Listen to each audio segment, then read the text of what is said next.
Morning student, welcome to my study locker channel. आज की हमारी वर्कशीट 7th क्लास की 17th वर्कशीट है और हमारा टॉपिक है वायु।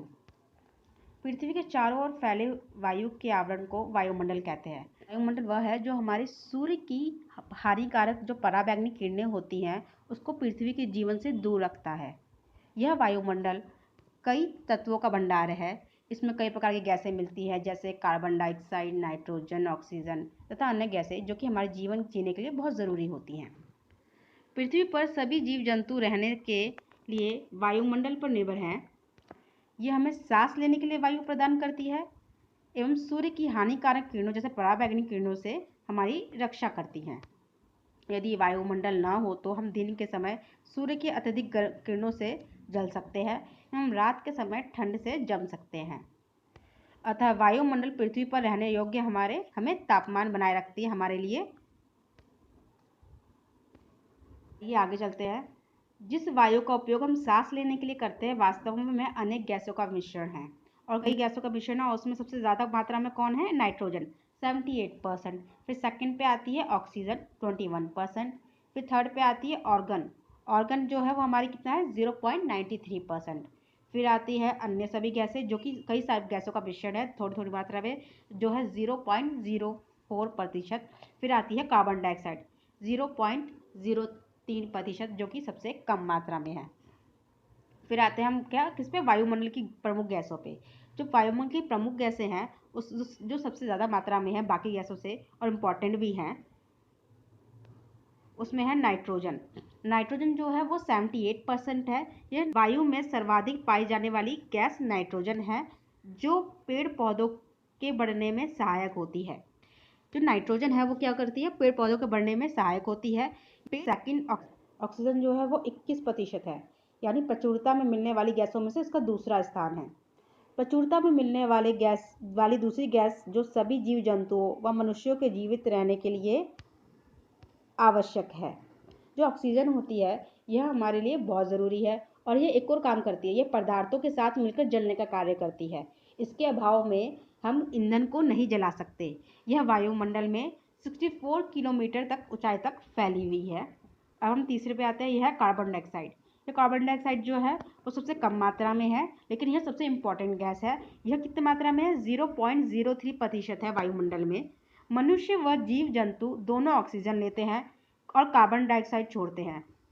इसके विपरीत जो पेड़ पौधे हैं वह कार्बन डाइऑक्साइड लेते हैं और ऑक्सीजन छोड़ते हैं। इस तरह वायुमंडल का संतुलन बना रहता है। अर्थात जो ये पेड़ पौधे हैं वो क्या करते हैं? ऑक्सीजन छोड़ते हैं बल्कि कार्बन डाइऑक्साइड लेते हैं। जो मनुष्य और जीव जंतु है वो क्या करते हैं? ऑक्सीजन लेते हैं और कार्बन डाइऑक्साइड छोड़ते हैं। तो क्या करते हैं? ये एक दूसरे के ऊपर निर्भर हैं। इसलिए कहते हैं कि हमें पेड़ लगाने चाहिए और आजकल बहुत अभियान भी चलाए जाते हैं, जैसे पेड़ बचाओ अभियान चलाए जाते हैं, जो कि मानवीय जीवन के लिए ज़रूरी है, क्योंकि जो पेड़ है वो ऑक्सीजन छोड़ते हैं और मनुष्य जो होते हैं वो ऑक्सीजन पे ही जिंदा रहते हैं। चलिए आगे चलते हैं। वृक्षों की उपयोगिता। यदि हम पेड़ काटते हैं तो वायु में ऑक्सीजन और कार्बन डाइऑक्साइड का संतुलन बिगड़ जाता है, इसलिए हमें पेड़ नहीं काटने चाहिए। ऑक्सीजन की मात्रा पेड़ लगाने से बढ़ती है, इसलिए हमें अधिक से अधिक पेड़ लगाने चाहिए। जैसे अर्थात यही है कि पेड़ हमें क्या करते देते हैं? ऑक्सीजन देते हैं, जो कि हमारे जीवन के लिए आवश्यक है। इसलिए हमें क्या करना चाहिए? हमेशा पेड़ लगाने चाहिए। और आजकल कई अभियान भी चलाए जाते हैं, जैसे पेड़ बचाओ आंदोलन चलाया जाता है या अभियान चलाए जाते हैं, क्योंकि यह मानवीय जीवन के लिए बहुत ज़रूरी है। आगे पढ़ते हैं। कार्बन डाइऑक्साइड एक महत्वपूर्ण गैस। कार्बन डाइऑक्साइड वायुमंडल में फैलकर पृथ्वी से विकिरित ऊष्मा को पृथ्वी पर रोककर ग्रीन हाउस प्रभाव पैदा करती है, इसलिए इसे ग्रीन हाउस गैस भी कहते हैं। इसके अभाव में धरती इतनी ठंडी हो जाती है कि इस पर रहना असंभव होता है, किंतु जब कारखाने एवं कार के धुएं से वायुमंडल में इसका स्तर बढ़ता है तब इस ऊष्मा के द्वारा पृथ्वी का तापमान बढ़ता है। इसे भूमंडलीय ताप या ग्लोबल वार्मिंग कहते हैं। बात अर्थात यह है कि कार्बन डाइऑक्साइड जो है हमारी वायुमंडल में वो क्या करती है? ऊष्मा को बनाए रखती है। अगर यह गैस नहीं होगी तो क्या हुआ? हमारे वायुमंडल में बहुत ज़्यादा ठंडी होगी और यह जीवन जीने के लायक वायुमंडल हमारा नहीं रह जाएगा।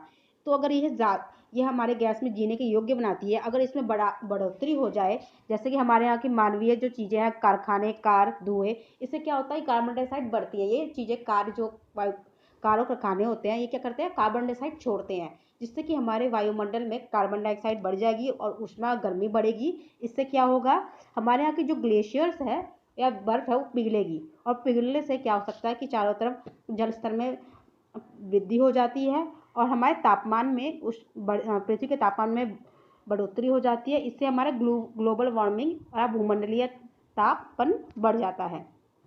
तापमान की इस वृद्धि के कारण पृथ्वी के सबसे ठंडे प्रदेश में जमी हुई बर्फ पिघलती है, जिसके परिणाम स्वरूप समुद्र के जल स्तर में वृद्धि होती है, जिससे तटीय क्षेत्रों में बाढ़ आ जाती है। दीर्घ अवधि में इसके कारण जलवायु में अत्यधिक परिवर्तन हो सकता है, जिसके फलस्वरूप कुछ पौधे एवं पशु लुप्त हो सकते हैं। अर्थात बात वही है, यदि गर्मी बढ़ जाएगी तो बर्फ, जो ग्लेशियर्स है ठंडे प्रदेश में, वो पिघलेंगे, और जब पिघलेंगे तो पानी की मात्रा बढ़ेगी। पानी की मात्रा कहाँ जाएगी, वो जल यहाँ पे हमारे यानी पृथ्वी पे चारों तरफ फैलेगी, और फैलेगी तो बाढ़ आ सकती है। और तटीय क्षेत्रों में बाढ़ आने से क्या हो सकता है, जलवायु प्रभावित हो सकती है। इसके कारण क्या होता है, पौधे व पशु लुप्त हो सकते हैं। ये हम क्वेश्चन पे चलते हैं। पहला क्वेश्चन है, वायुमंडल क्या है? वायुमंडल क्या है?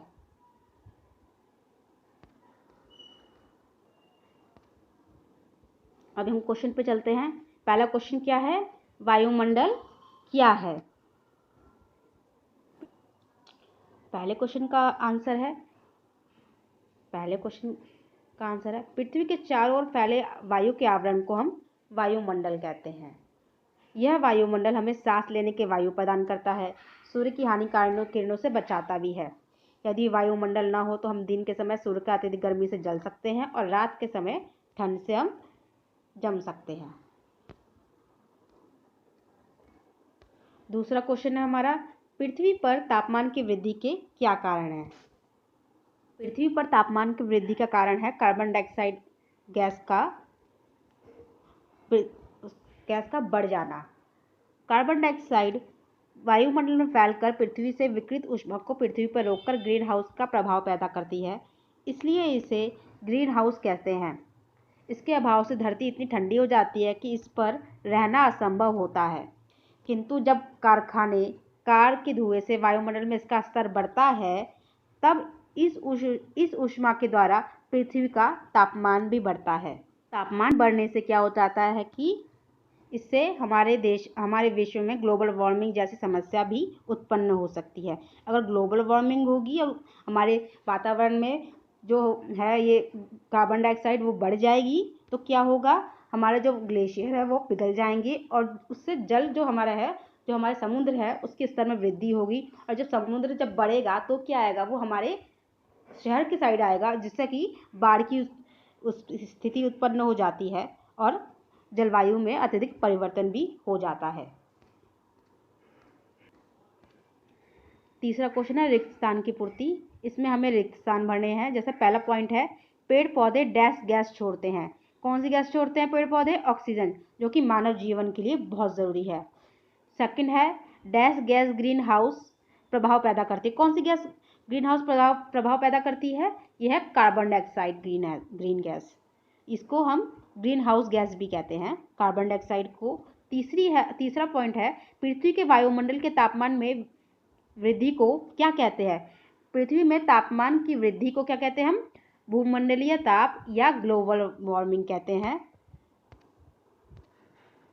चौथा क्वेश्चन है, मिलान करिए। हमें इसमें गैसों को उसकी मात्राओं से मिलान करना है कि वायुमंडल में कौन सी गैस कितने मात्रा में है। ठीक है, नाइट्रोजन जो है वो कितनी प्रतिशत है? वो है 78%, जब भी आपने ऊपर पढ़ा होगा। फिर ऑक्सीजन कितनी है? ऑक्सीजन है हमारी 21%। ठीक है, हमारी जो ऑक्सीजन है वो है 21%। उसके बाद क्या है? कार्बन डाइऑक्साइड अभी आपने पढ़ा, यहाँ यह कितना है? 0.03%, सबसे कम प्रतिशत है ये वायुमंडल में, लेकिन यह इंपॉर्टेंट गैस है। दूसरी है ऑर्गन गैस कितनी है? 0.93%। और अन्य गैसें हैं 0.04%। अगर आपको मेरी वीडियो अच्छी लगी तो कृपया करके मेरे चैनल को लाइक करें, सब्सक्राइब करें। धन्यवाद।